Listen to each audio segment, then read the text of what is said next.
নৈহাটি শহর কংগ্রেস ২ এর উদ্যোগে নৈহাটি আনন্দবাজার এলাকায় জাতীয় কংগ্রেসের দলীয় কার্যালয়ের সামনে দেশের প্রাক্তন প্রধানমন্ত্রী ইন্দিরা গান্ধী, রাজীব গান্ধী সহ জাতির জনক মহাত্মা গান্ধী, দেশ নায়ক নেতাজি সুভাষচন্দ্র বসুর আবক্ষ মূর্তি উন্মোচন করা হলো শনিবার।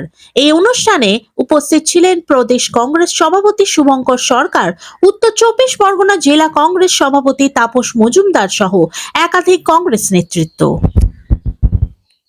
সুপারি দেওয়া হয়েছিল, কিন্তু আসল যে মাথা বিহার থেকে 4 জনকে ধরে নিয়ে এসে 5 জনকে। আরজি করের মতো এই ঘটনায় এখনো পর্যন্ত সত্যিকারের দোষীকে এবং সবাই বাংলার, ভারতবর্ষের, বিশ্বের মানুষ দেখতে চাইছে যে, এবং তারা সবাই চিল্লাচ্ছেন জাস্টিস ফর আরজি কর, সেটাই হলো না।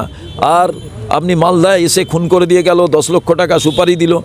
আপনারা কি ভাবেন বাংলার পুলিশ কলকাতার পুলিশকে এত, তাদের কোনো মানে বুদ্ধিমত্তার কোনো অভাব আছে? আমি মনে করি না অভাব আছে। সরকারের সদিচ্ছাটাই সব থেকে গুরুত্বপূর্ণ বিষয়। এবার আমার কথা বলুন তো, সরকারি দল, তার নেতা খুন হয়ে যাচ্ছে, এখনো পর্যন্ত গড়িমিশি হয়, কি কারণ থাকতে পারে? কারণ তো কিছু আছেই। পাড়ায় পাড়ায় আপনারা বুম নিয়ে ঘুরছেন, pen is mightier than sword, pen is mightier than boom, pen is mightier than camera is mightier than sort.